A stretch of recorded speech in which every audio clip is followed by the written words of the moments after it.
Okay, looks like we are live. Hello, America and the world. Um, Welcome to Litquake's Epicenter, a spring and summer virtual series produced by Litquake, San Francisco's literary festival.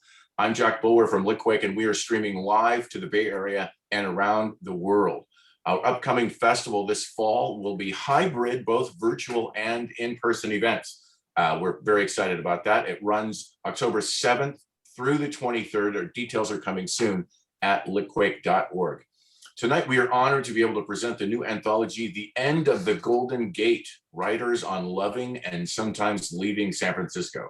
Joining us this evening are four of the book's contributors, Gary Kamiya, Kimberly Reyes, John Law, and Alia Volz.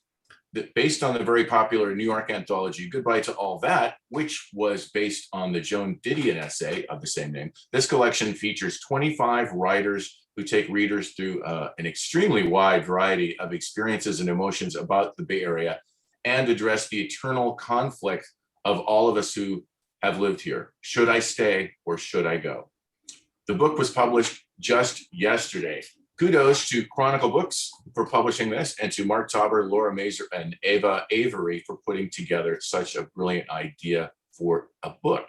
Many thanks to Carr and everyone at Green Apple Books for co-presenting this event. You can buy a copy of the book directly from Green Apple. Support your local bookstore at the link in the chat area. You'll see it as you sign in. A few things before we begin. Please feel free to ask everyone a question using the Q&A feature of the software, and we'll get to them later in the program. Afterwards, you'll be asked to fill out a very, very short survey, which will not be annoying in any way. These are essential to our efforts to keep all of these virtual programs for free. Don't forget to follow Litquake on Facebook, Twitter, and Instagram for the latest updates. We are gradually crawling out of the pandemic here in the Bay Area, but we're not quite there yet. And we are grateful for your support of the Litquake organization to allow us to bring you these events. The Bay Area has been quite a precarious place for arts and the art nonprofit world, and we are rebuilding our communities. If you believe in keeping literature a key component of the cultural landscape of the Bay Area, please consider dropping us a few dollars. Every bit does help. We accept donations on Venmo, PayPal, or directly at litquake.org. So let's meet everybody. These are very brief bios, and they in no way reflect the accomplishments of everyone involved. We just have to get through them.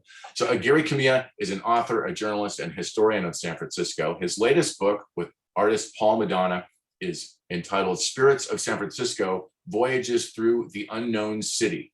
He is also author of Cool Gray City of Love, 49 Views of San Francisco, and his award-winning column, Portals of the Past, appears in the San Francisco Chronicle. He lives in San Francisco. John Law has been involved in creating underground culture in the Bay Area and beyond for 40 years. He was an original member of the legendary San Francisco urban adventure and pranks group, the Suicide Club.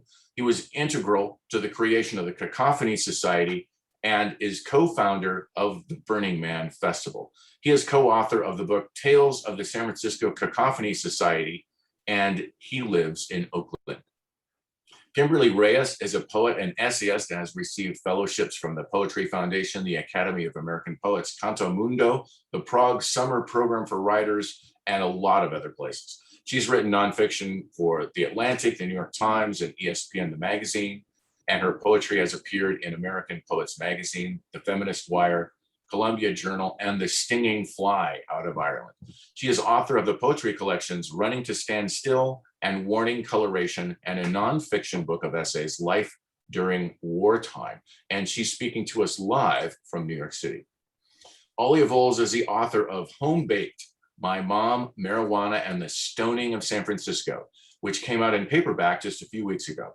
Her work has appeared in many publications, including the Best American Essays, the New York Times, Bon Appetit, and the Best Women's Travel Writing. Her family story has been featured on Snap Judgment, Criminal, and NPR's Fresh Air. She lives in San Francisco. So please, everyone, welcome Gary, John, Kimberly, and Alia. Here they are.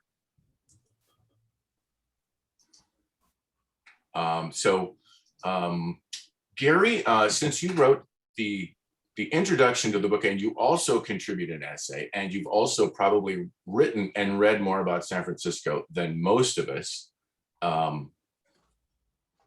Perhaps we should start with a short reading from you. Could we do that? Absolutely. I'd be delighted to, Jack. So this is from my essay in the book, which is titled San Francisco is My Home. And I go through a number of reasons why I'm staying and am never going to leave. One reason is I'm not leaving San Francisco is change, or more precisely, learning to embrace change. This has not been easy. My imaginary San Francisco, the place I visit in my mind, is inhabited by a ghostly tribe of wise Native Americans, bold 49ers, exuberant pioneers, suave anti-heroes, rebellious beats, and intellectual hippies. And that dream city also happens to look like a 1949 film noir version of San Francisco, with nothing but beautiful post-quake skyscrapers adorning the skyline, women in dresses and gloves stopping at flower stands on Powell Street, hard-boiled journalists cracking wise with laughing doormen, fruit vendors speaking Italian in North Beach, with the actual San Francisco, which is now populated not by a platonic exaltation of mavericks and dreamers, but by an Aristotelian army of systems analysts from Ohio, and where the most visible building is not the Clay Jones, but the Salesforce Tower, has taken some effort. But I've made the adjustment. 3 things help me do it. First, I have a deathly horror of becoming a grumpy old man, an aging boho version of Mr. Wilson yelling at Dennis the Menace, now hideously metamorphosed as a tech bro, to get off my lawn. The fact that in this scenario, Dennis the coder now owns the lawn, and I am yelling at him from the window of my 450 square foot apartment, is all the more reason I am determined not to go down that road. Envy, especially unacknowledged envy, is an unhip emotion. Second, I know that my imaginary San Francisco never actually existed. The golden age, any golden age, was a myth. In 1853, the visiting Hungarian violin virtuoso Miska Hauser wrote of San Francisco, poets, people with imagination, artists and men of the pen will find a healthier atmosphere in any old attic on the continent than here, where all dreams of human virtue and greatness are dissolved with the dust of gold. Substitute Google for gold, and some disgruntled pianist, poet, or poetaster is mouthing that exact sentence outside some Valencia street coffee house right now. Finally, and most important, I refuse to let politics or a political perspective ruin my perspective on the city. If I allow myself to get upset about some boring frat boys turned overpaid app creating serfs partying on the next door roof, the terrorists in my brain, whose goal is to reduce everything in my life to moral judgments and an endless tape loop of solipsistic rectitude, have won. Thanks. Very good. Very good. Thank you, Gary. What did you think, Gary, when you've contributed to a lot of books and a lot of conversations about San Francisco? What did you think when you first read this collection? What stood out for you? I was really impressed just with the diversity of opinion of writers, of the backgrounds of the writers, and it was a lot of negativity, a lot of deep down, bone deep disappointment, heartbreak, anger. It's always just fascinating to see how betrayed and how truly let down in a deeply sincere way a lot of people are by San Francisco. And, it just, as I say in the introduction, cities are touchstones. The way that they change affects all of us incredibly personally. So when you put together a collection of essays like this, it's a great way of, really getting deep into people's psyches. And I think that, you know, there's a lot of open heart surgery in here. So it was pretty impressive that way. What about the rest of you? What did you see in the collection that you did not know before, or what did you learn that you were not aware of? Personally, I really appreciated hearing perspectives from people who've arrived in San Francisco more recently. I'm born here and I have this feeling of ownership that might be a little bit unreasonable over the city. And there's a way in which my identity is so caught up in San Francisco that, as Gary is talking about, there's this feeling of betrayal. But it's really interesting to see people who've come in the last few years and how their expectations are also coming up against the hard realities of today's San Francisco. There were so many shades of disillusionment and a little bit of optimism in there too. But I learned a lot, I have to say. You think you know a place, and the perspectives were really valuable. Right. Kimberly, what about you? The rest of these people have been here in San Francisco for quite a long time, including myself. What struck you as you turned the pages? For me, it was refreshing to get the take from people who are actually native San Franciscans. You meet them so rarely in the city. And I'm a second generation New Yorker, so it's a lot of the same thing. Like, it's so rare to meet another actual New Yorker. And so to get that take, and not just people who moved here recently complaining about how things have changed. And it's like, well, you know, like, how much do you really know about that change? To get that like more holistic perspective was refreshing. Mm-hmm. And John, what stood out for you? Oh, you're muted.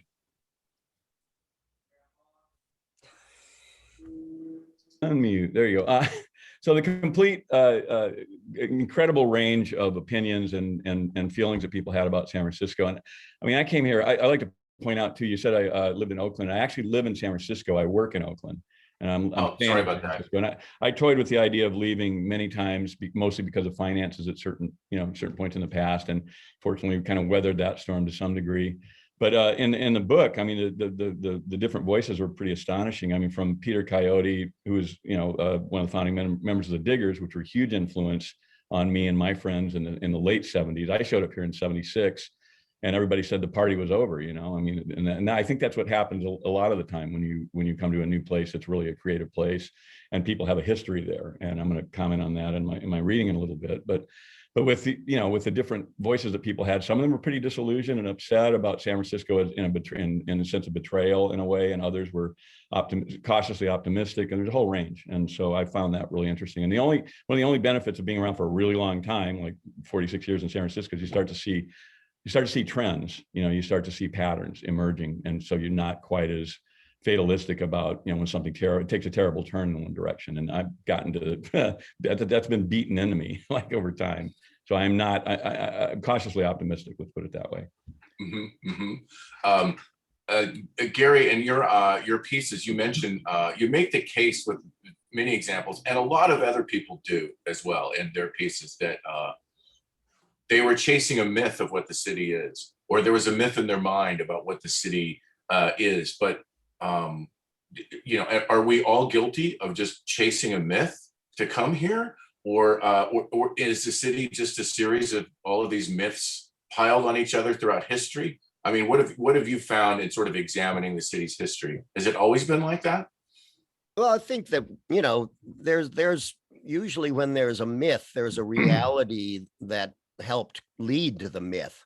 It wasn't like people just made up this notion that San Francisco was this city of mavericks and dreamers and renegades and people that didn't obey East Coast notions of propriety.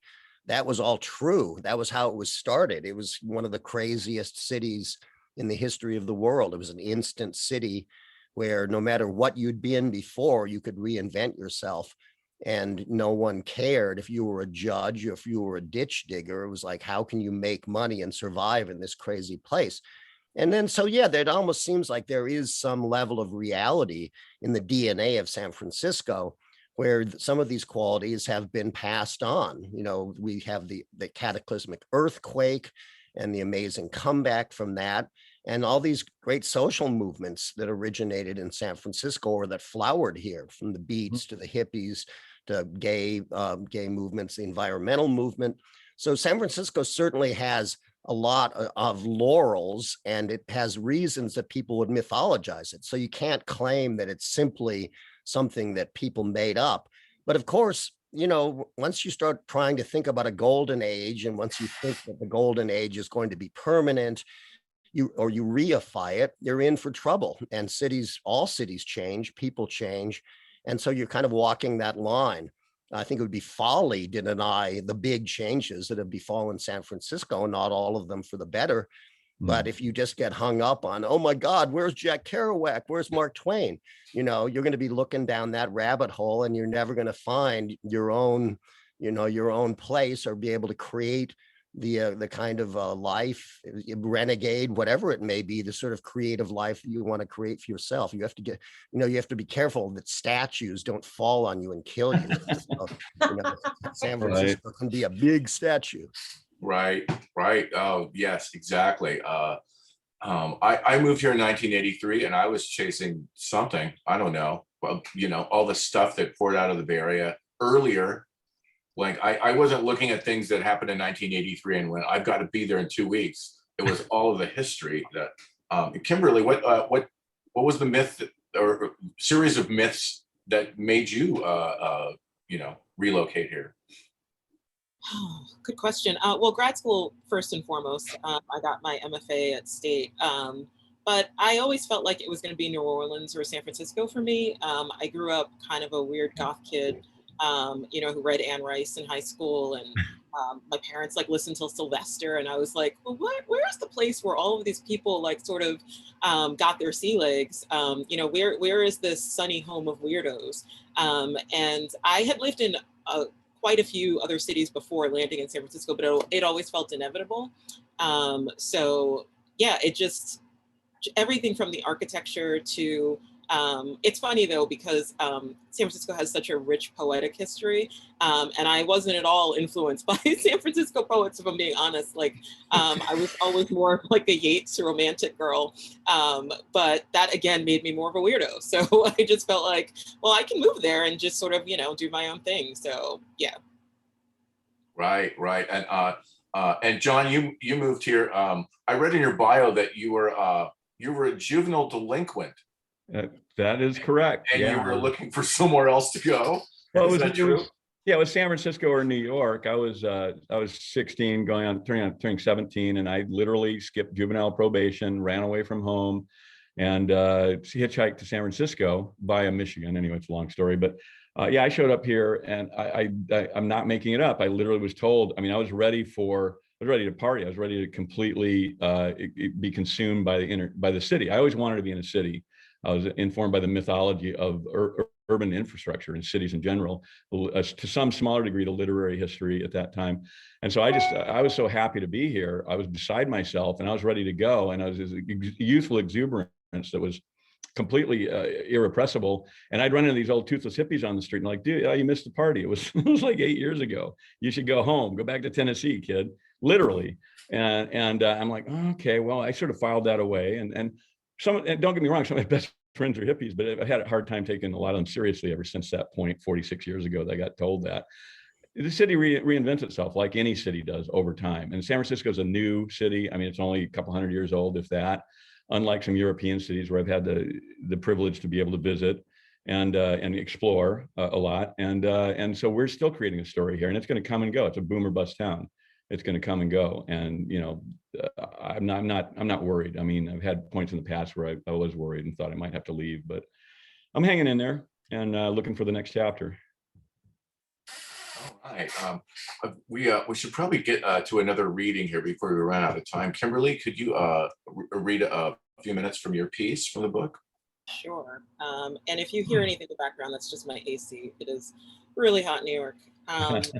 So this is from my essay on being Black in San Francisco. Every once in a while, I see other Black people up close and personal around town. I sometimes see us pouring IPAs at AT&T Park, driving Ubers, delivering Amazon boxes, or serving as greeters in one of the city's many playground-fitted office buildings. Buildings that may or may not have a sign hanging about a commitment to diversity. Those of us who don't disappear, mainly by crossing the Bay Bridge, after dark, linger as Black rhinos, the feared and mythical. I think of all the ways I try to make people unafraid of me and comfortable in my presence, so that I can be comfortable in my body in this city. I think about how, although I live less than 2 miles from a Trader Joe's and a Whole Foods, I drive to the Sprouts in Daly City so I can roam the aisles in sweats and not be followed or glared at most of the time. San Francisco likes to think of itself as elite in its progressivism. It likes to point to the rest of the country with a shrug, saying, they're all the problem, not us. But I often say that the deeply segregated America Trump champions may be flourishing here, in one of his most despised cities. And this may be my real issue, that I can't sit comfortably at the top of the caste system I'd worked so hard to conquer and just enjoy it. I hit all the goalposts. I have all the right schools and corporations on my resume. I live in the right house in a decent neighborhood. I've been thin enough, my hair has been long enough. I've lived in the Instagram light of contour as my successful white boyfriends pay for my terrible IPAs at the ballpark, as I make sure to overtip the Black and brown servers, wondering how it's gotten to the point where I too need absolution. I've made it, but sometimes wonder, what's the point? Beautiful, beautiful. I read your essay again today in its entirety, and you mentioned this James Baldwin documentary from 1963, one of our great Black intellectuals of America. And I've actually seen clips from that. James Baldwin looked like he could not wait to leave San Francisco. I was curious, did you see that film before you moved here or after you moved here? No, it was kind of funny. I saw it one night after something really ridiculous happened to me that annoyed the crap out of me, and it just happened to be on TV. It was like almost happenstance, and it was just so soothing to see his anger sort of like melt into mine, and so much. And it was like in the 60s, I think, that documentary, and so much hadn't changed, like so much of what he was saying was exactly what I was thinking in that moment, sitting in my house. Gary, and you're looking at history, is San Francisco the diversity, sort of the city, has that, what's the waves and up and crest? I mean, this has traditionally been a really racist city. It's certainly in the beginnings. I mean, it's, is it, what's your take on that? Yeah, well, it certainly was, virulently anti-Chinese, and then anti-Japanese, obviously also quite racist against Black people, as all American cities were. But by the demographics of San Francisco, the most bigotry was directed against the Chinese. But, there was pretty open season bigotry, and anybody in the mines who was, not deemed to be a white American miner, Latin miners, were also very discriminated against. So yes, there's a there's a long and unpleasant history of that. And there's obviously progress, enormous progress was made on all of those fronts. But, clearly in terms of Black people, the founding sin was what came, that James Baldwin was, made that take this hammer, that documentary, right, at the time of urban renewal, or as he called it, Negro removal, which was in fact the, that was the outcome of this great project, some of which had good motivations, some of which had bad motivations. There was a lot of naivete, but the result was the evisceration of the Western Addition, which was the Black heart of San Francisco. And essentially, the Black community in San Francisco has never really recovered from that sort of original sin. And since then, the Black population has just dwindled, and now it's down to like maybe even less than 5%. So, that's really a shame. And the city is definitely less diverse, certainly in that area. It's become more diverse in some other areas. But so, yeah, it's a complicated story. Yeah, it is. Kimberly, when you lived here, you worked in the tech industry, but you were also writing award-winning poetry that was being published, across the Atlantic Ocean. How did you balance those polarities in your mind? Because I think of the tech industry and poetry as sort of sworn enemies in a way. Yeah, I mean, listen, if you don't come from generational wealth, if you're not married, to some rich benefactor, you got to pay the bills. And to live in San Francisco and to pay the rent in San Francisco pretty much means one thing. It's like working in tech. And so as far as I was concerned, I was always a sort of covert agent. Like I was just there in meetings, just listening to the most ridiculous stuff and like taking notes and just going, yep, this is going to end up in an essay.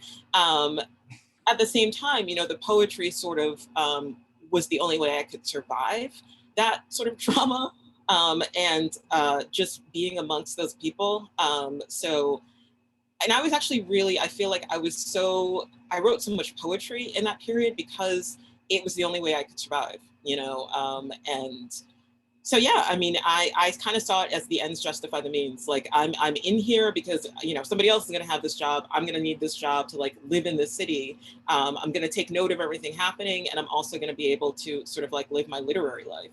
And having said that, there was but so long I could actually continue to be a covert agent. It did sort of start to burn my soul away. But I'm definitely glad I did it. And I think I learned a lot just about evil in the process. I just like to say, you noted that the only way to live around here is to work in tech, and that's certainly the main way that people can afford to live in San Francisco. But I just like to proffer the option of a life of crime as an alternative. Always a possibility for any generation. I obviously second that, John. Of course you do, my dear. I just want to add too that those two things are connected. Like those are criminals in corporate America. So. Accurate. And one final question, Kimberly, that occurs to me is that you grew up in New York, and New York has experienced a very dramatic sort of gentrification, capitalist sort of overthrow. Manhattan is priced out almost everyone. And now that San Francisco is headed that same way, or perhaps we're already there. What are your feelings about that? You moved from a city that sort of had this already happen to you, and then it ends up happening in San Francisco. Yeah, New York was never. New York doesn't hide what it is. Like Manhattan was never like, we're not about the money. It's it's more to see what's happened in Brooklyn. That is kind of heartbreaking. And so it's this. I mean, it's the same for San Francisco for me. People always like kind of ask me my take on being Black in San Francisco. And I'm like, there are like actual Black natives to this city that you need to be talking to about this. And it's the same thing in New York, where I feel like people come here, they live here for 5 years and they think they're experts on everything.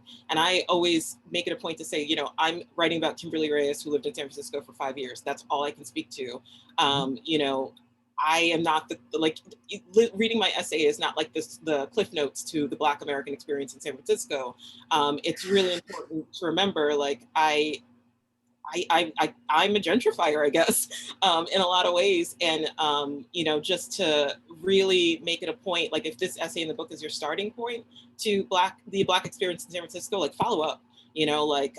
Read the poet laureate of San Francisco. Tongo Eisen Martin is from the city. There's so much great art and so many people in the city that you can still learn from, and I'm not a native. So, yeah.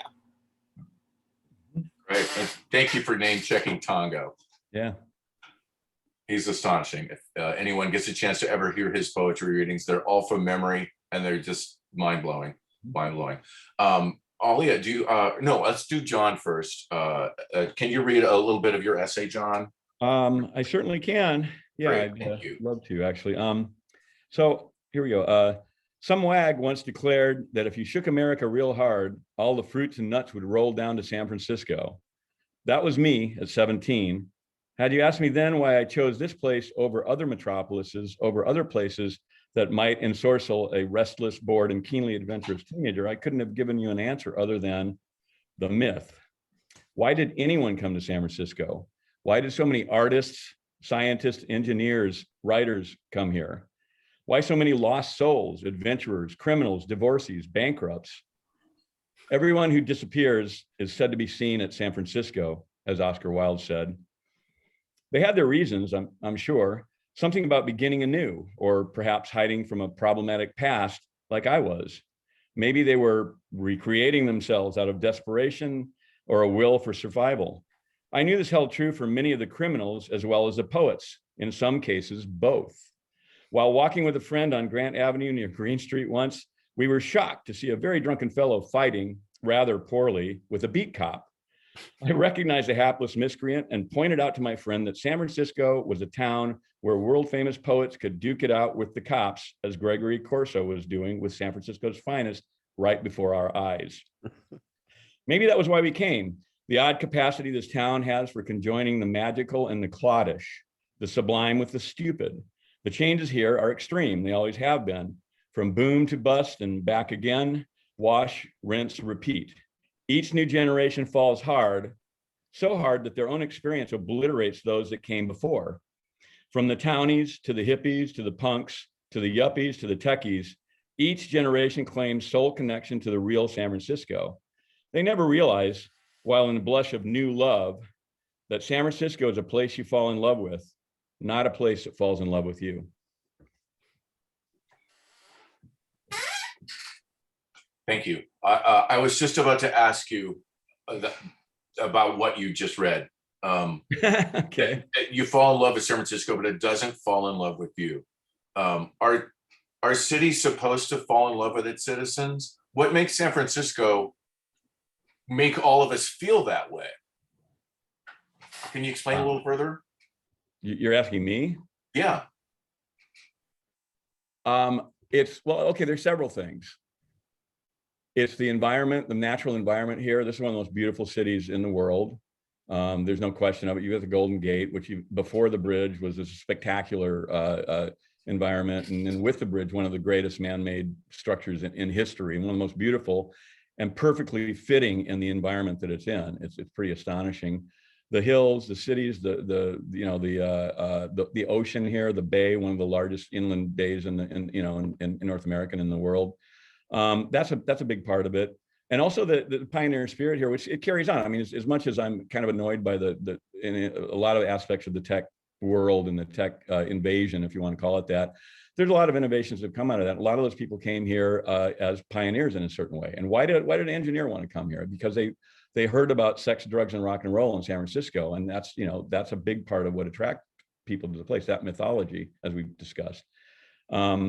There are people here. A big thing that I've noticed after 45 years of doing weird underground stuff in the city is that the reason that stuff germinates here, the reason that there are whole movements start here and then go somewhere else, Los Angeles or New York or London or wherever, and then become a really important element of the larger world culture.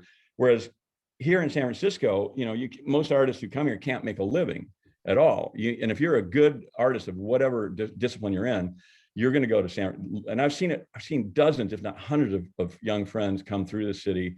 And I say, oh, you're right. You'll be in New York pretty soon. You'll be writing for this one, or you'll be in LA doing this or that. And that's where you go. If you want to be a professional artist, come here and work out your chops and have a great time. And, like Margaret Cho, go to Los Angeles and be serious. But you can experiment here. There's very little, this is going to insult some people. There's very little critical mind. There has been, in my experience, in San Francisco underground creative community, very little critical mind, which means that if you want to do something, it could be a crazy idea or it could be sublime, and nobody's going to come and say, oh, that's really stupid. Nobody wearing a little, like a little beret and smoking a Gaulois is going to look down their nose at you and go, that's really stupid. So this craziest things will happen here, and some of them are ridiculous, and some of them are, they're just stupid. I mean, you can't really say it. And then you can also have the opportunity to create the sublime, because nobody's going to piss on it before they're not going to strangle it in the cradle. Okay, it can germinate here. But if you want to make a living at it, no. Okay, well said, well said. This is maybe a question for the whole group. Throughout the book, there's this, this sort of, people feel torn, people feel conflicted. And the Bay Area, we knew when we moved here knew, you know, if you even grew up here, that it always changes. It's a port town. Alia even said it, you know, in her essay, that people wash in and out, you know, people come and go. We all know friends who move away, you know, after they do a year or whatever. Why is this, despite the fact that we know that the Bay Area changes all the time, why does it upset us so much? Does anybody want to venture a guess? Alia? Well, I don't know if I'm the right person to talk about it, because my connection is intrinsic, you know, You're native. so it upsets me because it feels like a kind of a personal violation. And in a way, I think that a lot of people experience that. Why people who just arrive in a place have that strong of a connection is something I can, or that strong of a feeling of ownership, is something that I can only wonder at. When we were talking about this a little bit earlier, Jack, and you asked the question about the myth that brings people out there and if that's real, I was thinking that, you know, no, the myth is never real. But what is real that happens is that you get all of these people who are susceptible to that myth to come out here in droves. Like the Summer of Love was always a media fantasy. It didn't really exist. Yep. But 100,000 people ran away from home, you know, mostly teenagers, to live this wild creative life. So all those people get into one place, and what are they going to do? They're going to live a wild creative life that's not going to look like the fantasy, but it's going to be something new and different. So I think it's this idea that everyone who arrives here is a little, I won't say everybody, but a lot of people who arrive here are maybe a little put off by what they find because the party is always over, but then they build something new out of the ashes. So it is this constantly renewing kind of wild space, just because it attracts people who go chasing waterfalls and rainbows. Yeah, I totally echo what Alia said. I mean, I think that there is this sort of self-fulfilling prophecy aspect. I write about this in the introduction. That, as Alia said, if everybody believes in the myth and people that come here are looking for that, then they're going to create a major countercultural strain within the city. And I think what's been so shocking and demoralizing and has led to this sense of betrayal on so many people, on the part of so many people. And it's not just tech, it's the whole outside world of reality has crashed in with all of its money and all of its homogenizing influences so fast in the last 10 or so years. And I think all of us, natives and newcomers alike, longtime folks, I was born in Oakland, so I'm not quite as much of a native as Alia, but it's just been this cataclysmic change. And some of it is not just tech, it's like foreign money. The world discovered San Francisco. We have global capital now. We have Asian money, we have European money. And basically, it's kind of the Starbucksization of San Francisco, if you will. And so people was like, God, I was going to this little funky, like freaky coffee shop where people were listening to Ornette Coleman and dropping acid, and it turned into Starbucks. And that really bums people out for good reason. So, for me, there's a part of me that is deeply feels discouraged and sad, but there's another part where I'm like, you know what? Like John's saying, things change. And if they don't change, then I rejoice in the natural beauty and I cultivate my own garden and I don't get bummed out by it because I don't want to. But I can't say that those who are deeply bummed out by it don't have the right to feel that way. To some degree, it's like, what city do you live in? So I live a little bit more in a city that's like a stage set sometimes, a beautiful place where I walk around and look at it. If you fundamentally live in a city that you see as a bunch of social networks and interactions, you may have a lot harder time coming to terms with the new San Francisco because it's a much more all-American city than it was before. And that's a tough thing to get used to. Yeah, and there's parallels to that. I mean, you look at New York, and I know New York really, really well. I've been traveling there since the 70s and spending time there and exploring the city. with the Suicide Club and later groups. And you look at neighborhoods I remember being actual neighborhoods, you know, the Village, the East Village, you know, and they're literally like stage sets, like you said. I mean, Greenwich Village is like beautiful, it's fabulous, but you walk through it and nobody lives there. All the apartments are owned by people who it's their 7th house or their 7th place. They stop in there once a year for 2 weeks. There's, I mean, you know, it's just it's really disheartening in ways that are, you know, even difficult to get my head around. And I actually have the memory when that neighborhood was still a pretty vibrant, you know, artistic destination and neighborhood. And it's just not anymore. So everybody went to Brooklyn, like everybody's gone to Oakland. Oakland is popping right now in a lot of ways. I mean, you know, there's a lot of underground art stuff going on there, and a lot of it doesn't hit the larger media, you know, recognition. But you know, it's there and it's happening, and people are doing cool stuff. And it filters over to San Francisco. You know, it's like people from Brooklyn go to Manhattan to go to the galleries or go to the White Horse Tavern or whatever they do. You know, and that's sort of similar here. I hate to say it. But San Francisco, you know, I mean, they should definitely make BART run 24 hours. Let's put it that way.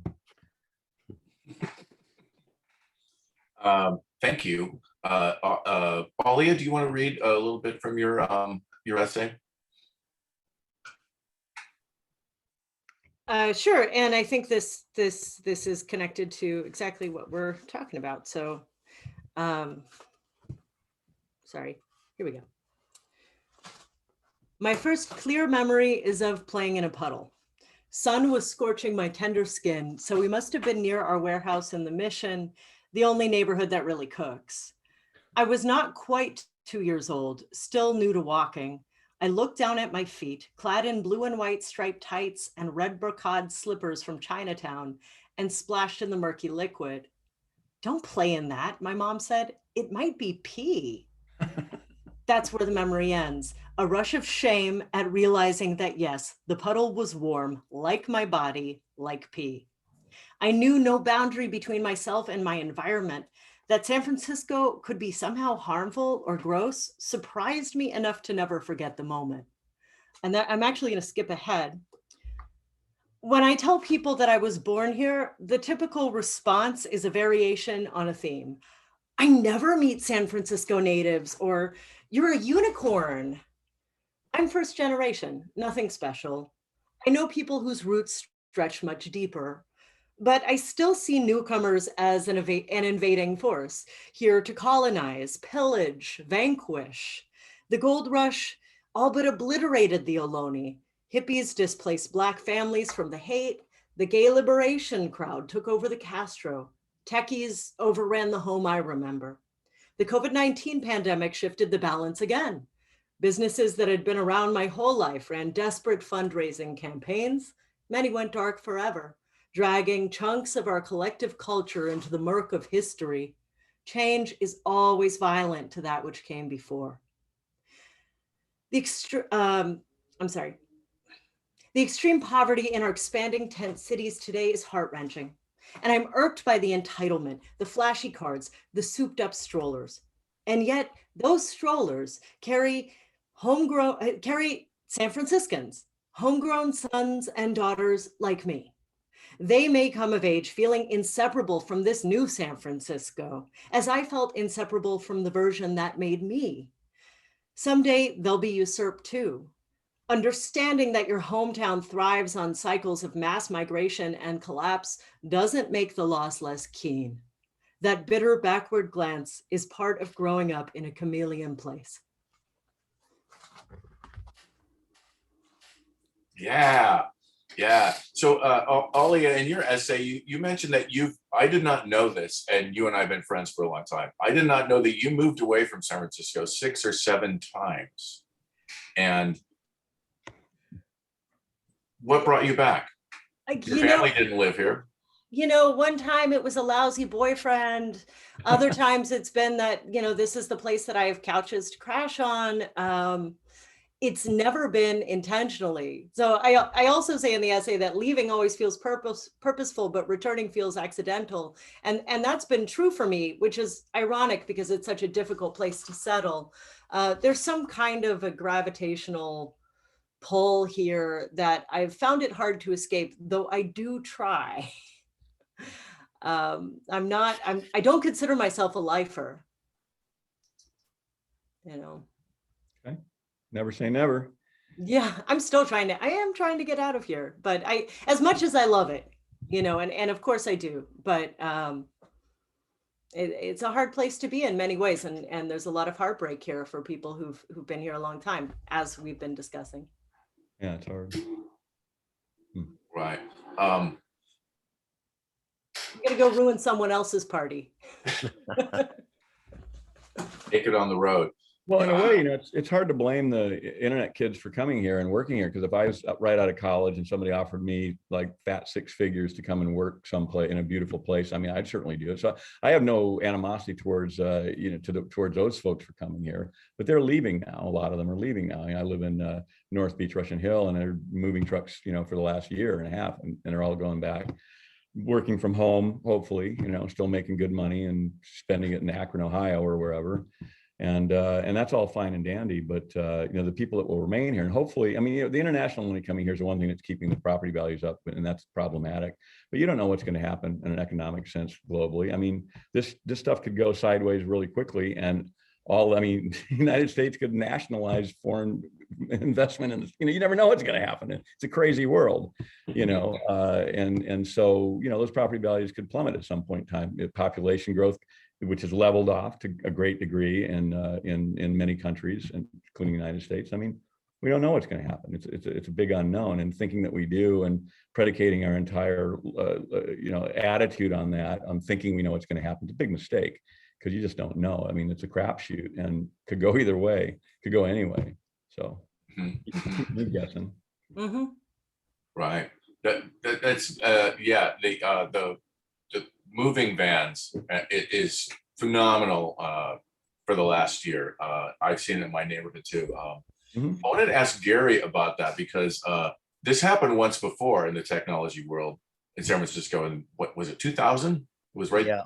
Right. And you were the high flying executive editor of salon.com. That's and right. one of the co-founders. And this was part of this amazing wave of technology companies that had swarmed into San Francisco. The browser companies, there was a lot of good, a lot of, you know, pets.com sock puppets. I mean, there was a lot of things that you knew right away weren't going to last. Yeah. But thanks a lot, Gary. a lot of things did. No, and so the early salon was really great. But when that crashed, I mean, I was writing for Salon too, and I got, you know, the phone call, sorry, it's all over. Right. You know, how did you like feel riding that wave? Because, you know, it must have been, you're still in San Francisco, you know, but you've had that sort of experience, unlike most people.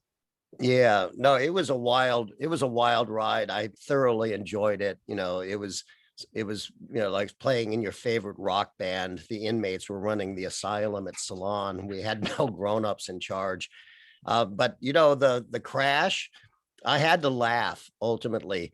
You know, I'm David Talbot, you know, the founder of Salon and a good friend. We were up with with his wife and my then wife up in Napa before the hideous downturn, and we were like cackling with glee and going, we're going to be the first journalists in the history of the world to get rich. And I actually have this piece of paper. It's like, what car shall I buy? I'll get a Jaguar XKE, and then I'm going to get like, you know, Rolls Royce. I had this long list, no, an Avanti. You know, I had this long list of these cars.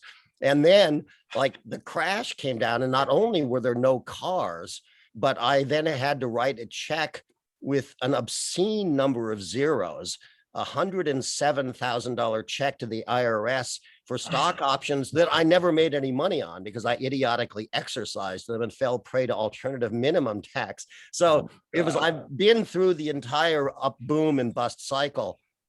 Luckily, I think I was old enough that I just kind of at the end of the day felt like Mark Twain did in Roughing It, when in the preface he said, he dedicates it to a friend. He says that when they had staked this claim that would have made him incredibly rich, but they neglected to like mine the claim, so it ceased to be theirs. And the dedication is to so-and-so in memory of the time when we were rich for 2 days. And it's kind of like that. So I've experienced the whole thing. up and down in spades. And at the end of the day, when the elephant takes a big shit, all you can do is just like, shovel it up and walk away. Yep. Wow. I think that was cathartic for everyone in the tech industry. We have a few questions here. Let me toss a few of these out. Are any of the panelists native San Franciscans? Well, Alia is. And Gary, you were? I was born in Oakland and I've lived here since 71. Okay. I'd like to say for honorary mention, I was born in San Luis Obispo and we moved back east the Midwest where I grew up in Michigan and Tennessee, but I was born in California. So don't give me any guff. Okay. Great. Let's see. Oh, here's what Elisa Veta asks, how does your work engage the tenderloin and what some people see as a huge mental illness and drug epidemic and others see as a biohazardous inconvenience? The tenderloin. Anybody want to Oh, paraphrase that question? I'll jump on that. I've done quite a bit of reporting on the tenderloin. I mean, it's just, I don't think we have enough time to go into the complexities of the tenderloin. It's fantastic that all the nonprofits are there, that they provide all the services for this very vulnerable population right there. But that also carries with it its own, negative things. You have a deeply, often disturbed, mentally ill, substance abuse. Many people are quadruple diagnosed. And so they, in effect, are somewhat warehoused there by the city. Not necessarily by complete design, but that's sort of how it works out. And there's no easy solution to this. If you can't disperse them, there will be no other neighborhoods would suddenly say, oh yeah, we'll take, a whole bunch of nonprofits to deal with this population. But when they remain all in one spot, there's a problem. I've interviewed folks that were like, hey, I can't stay here anymore. I'm a former user. There's like 7 guys trying to sell me fentanyl and heroin every time I walk outside my SRO, and they don't have any real options. It's a problem from hell. It's related to the homeless problem, which is another problem from hell. It's just really, there's no easy solutions to this. Obviously, we need federal money, we need federal help, and we need it at the highest levels to deal with this like it's a Marshall Plan. This is like, move money from the defense budget into these problems. Well, there's reasons why the tenderloin is the way it is. There's structural reasons that go back quite a ways, and actually Gary's written about that a little bit in his earlier book, and quotes Peter Field, who wrote a wonderful book about the tenderloin and the history of the tenderloin, how it came about. And then there's a tenderloin museum if anyone's interested in learning about the history and why the tenderloin is the way that it is, for good or bad. And there's some really good things about the tenderloin as well, which Gary points out, and Peter totally points out in his book. Really bad things as well. It's a big mix, very much like the Bowery back. And I remember New York, the Bowery in the 70s when I was there. And you literally on a Sunday morning or a Saturday morning, you'd have to step over bodies. Like every 5 feet. The guys would be there, passed out, and wake up to go to the missions for something to eat. And that's gone. I don't know where those people went, but they kicked them out of there. But in San Francisco, we're still at least trying to take care of us, trying to do something.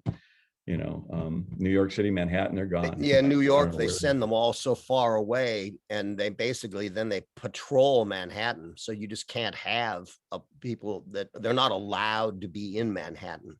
You can't hang out and drink on the street corner on Wall Street the way you can in San Francisco. Just like the polar opposite of the John Carpenter movie Escape from New York. It's like they switched it around. Right. Right.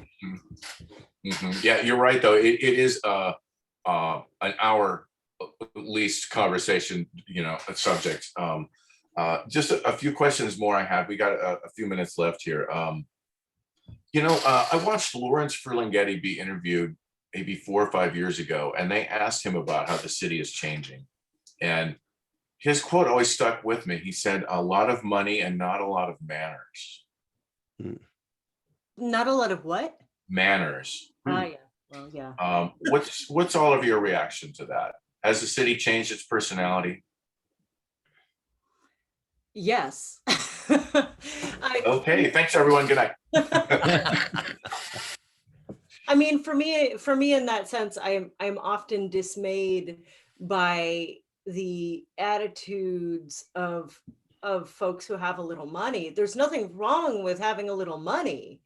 What's wrong is when you start crapping all over your neighbors in your neighborhood because you want to be first. You want to impress people. Sorry to get personal with this, but I have a neighbor right now who just who went behind everyone's backs. We're all renting here to pay for the landlord to pull up all the trees in the backyards in multiple houses around our house, including ours, and without consulting us. And this is something that someone with money can just kind of come in and do and change the neighborhood without asking anybody. And it's his right because he can afford it. And there's no manners there. And I don't know if there used to be manners, but I mean, I come from people who valued community over money every single time, and who often sacrificed who risked their freedom and sacrificed their own financial well-being to serve their community. Granted, this was with pot, but all the same, the priorities were about community well-being. And I just don't see that from the ruling class in San Francisco today. I wish I saw more of it. I see that loudish behavior, Alia, also, all over town. But I will say this. I've done a lot of speaking in front of tech groups and, with very young folks, and we all know how much money they make. Their median income often is like $200,000. They're making more money at age 28 than I ever made or will ever make. Yeah, And I have a lot of trouble with that. But I would have to say that a lot of these folks are really well-meaning, and they actually feel very intimidated by the kind of old San Francisco guard who's like, you're not like hip enough. You got here too late. You make too much money. You don't fit in. You're not creative enough. You're just coding. You're a systems person. And they're like, what? I remember this one woman at Google very plaintively asking at the end of this presentation, like, well, what do we do to fit in? And I really felt a lot of compassion for her, because there's a lot of folks, they're not bad people. They've come here, they're making a lot of money. Like John said, hey, would any of us have turned down $150K a year when you're 26 years old? I wouldn't have. And sure, they may not be the most culturally savvy, but they're trying to learn. And they're not all of them are like, oh, I'm just like a master of the universe and I'm going to tear up all the trees. There are people like that. We've all encountered them. But I just want to say that they're not all like that.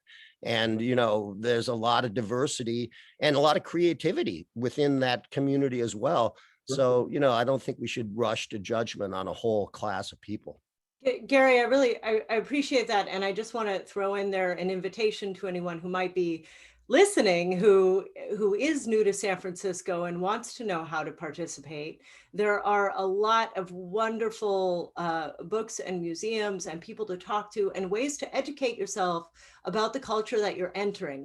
I think what the problem comes from is people who come to a new place and don't take the time to check out the landscape before they start making changes to make it look more like what they're familiar with or what their idea of what it should be is like. So I have no judgments against people who have money. It's the way that financial privilege is weaponized and wielded sometimes destructively against the neighborhoods that folks are coming to. So right. You're more than welcome to come here and be part of the community. Just be part of it. Yeah, well said. Right. I just wanted to go ahead. Just quickly about the manners thing. What I found most disturbing about San Francisco was the covertness of the prejudice and aggression. I'm used to the sort of New York in your face, like, You know, I'm going to complain to the co-op board, and we're going to have this big meeting about why we don't want these homeless people on our street. And we're not embarrassed about our stance. Whereas, you know, I used to live in the inner Richmond in San Francisco, and to go downtown, I had to take an express bus, and going through the Tenderloin would be like the most direct way to get there. And I couldn't figure out why my bus took this really weird route that added like 15 minutes, like to go up and around. And then I was like, oh, it's because people like me aren't supposed to be on the bus. And like, that's just San Francisco. Like, it's like, people don't discuss the grossness, you know, and it feels like gaslighting. It feels like you're going crazy, but it's like, it's there, but it's covert. And like, that's, I don't know if it completely intersects with manners, but I prefer the grossness to be like above the surface. And San Francisco has a really weird way of dealing with its grossness. Yeah, more like being more interested in people simply being aggressive rather than passive aggressive if they're going to be aggressive. Yeah, I get it. I love New York for that reason very much so. Spent a lot of time there, and that's what you get. Right, very direct. In what you're saying, Gary, about the tech world, you know, we have to also admit that we are on a Zoom call. We promoted this event on Facebook and Instagram and Twitter. You know, these are tools we all use every day. We have time for maybe one or two more questions. There's one here from Malika. I'm sorry if I'm not pronouncing that correctly. And the question is it harder to write about San Francisco when you're living in San Francisco? And dovetailing with that, a lot of the collection, the pieces I read in this collection, the people who no longer live in San Francisco, their pieces seemed very vivid. Like these stories they're writing from memory where they're no longer living there. And it just stood out. I don't know why, but anyway, is it harder to write about the city when you live here? Anyone? Well, I think it's a really interesting question. I mean, there's definitely a school of thought about writing in general, you know, that distance sometimes helps, you know, not being in the middle of not living out what you're writing about can help. But a city, I don't know. One can be in and out of a city. You can be in a city and yet, you know, in your room, and it may not filter into your consciousness in a way that would prevent you from having distance from it. So to me, I don't think so. You know, maybe I'm biased because I've written a lot about San Francisco, and I always write about it from San Francisco. But you know, I think you can do it without any problem being in the city. And it's just about, you know, if you need distance, you can get distance just psychologically. Yeah, well, I look at it from Oakland. I work in Oakland. I've always worked in Oakland, and I consider myself Bay Coastal, San Francisco and Oakland, right? So, you know, with that said, I think I have a little bit of a different perspective on San Francisco than maybe if I was just in the city all the time and never really got out. And so I don't actually feel fairly objective writing about it, but who knows? Maybe I'm delusional. I mean, I'm more of a historian than I am a contemporary journalist. So I don't write a lot about contemporary San Francisco, and I find the whole prospect of it very overwhelming because I'm a little too emotional about it.